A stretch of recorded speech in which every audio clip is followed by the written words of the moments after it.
பொங்கலுக்கு வச்ச பொங்கச்சோறு அப்படியே வச்சிருக்காங்களே, சாப்பிடவே மாட்டேங்கிறாங்களே. எவ்வளவு அழகா முந்திரி பருப்பு கிஸ்மிஸ் பழம் எல்லாம் நெய்யில போட்டு பொரிச்சு ஊத்திருக்கேன். அப்படி இருந்து திங்க மாட்டேங்கிறாங்க. அவ்வளவு மோசமாவா இருக்கு? அது சரி, நம்ம வச்ச சோறு டேஸ்டா இருந்தா திங்க மாட்டாங்களா என்ன? நமக்கு இனிப்பு கழுத பிடிக்காது, திங்கவும் முடியல.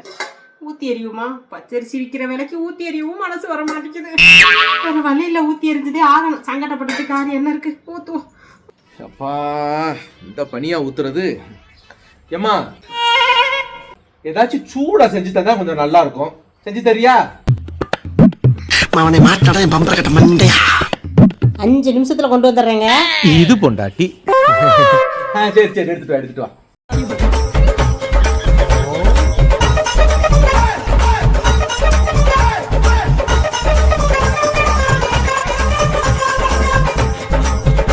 இன்னும் என்னதாமா பண்ற? அட இருங்க, வரேன். சூடா செஞ்சு எடுத்துட்டு வர வேண்டாமா?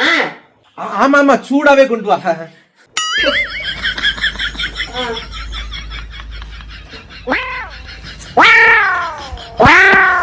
ஐயே, கெட்டு போச்சா? செஞ்சு வேற தர்றேன்ட்டோம். என்ன செய்யலாம்? ஏலக்காயை தட்டி போட்டா இந்த நாட்கள் தெரியாது. இந்த வீட்டுல ஏலக்காய் வேற இருக்காது. இருக்கு ஒண்ணு இருக்கு. இது என்ன, இதுவும் சூத்தக்காயா இருக்கும் போலயே. கண்ணு தெரியலன்னு சொல்லி பவருக்கு இதை தட்டுவா. ஒத்த ஏலக்காய் தட்டுப்பட்டாலும் தட்டுப்படாது. எச்சியை கொடுக்கப்படாது புருஷனுக்கு. கேட்க பழக்கம் தொடச்சாச்சு.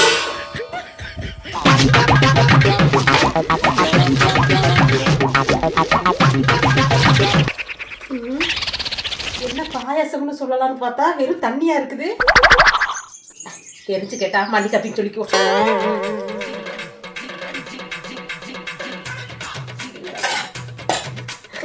எங்கே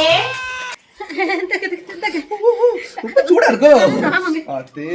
சூடுன்னா சூடாத்தான் தருவேன். அதுதான் பொண்டாட்டி. என்னதுமா அது? அதாங்க நானும் யோசிச்சுக்கிட்டு இருக்கேன்.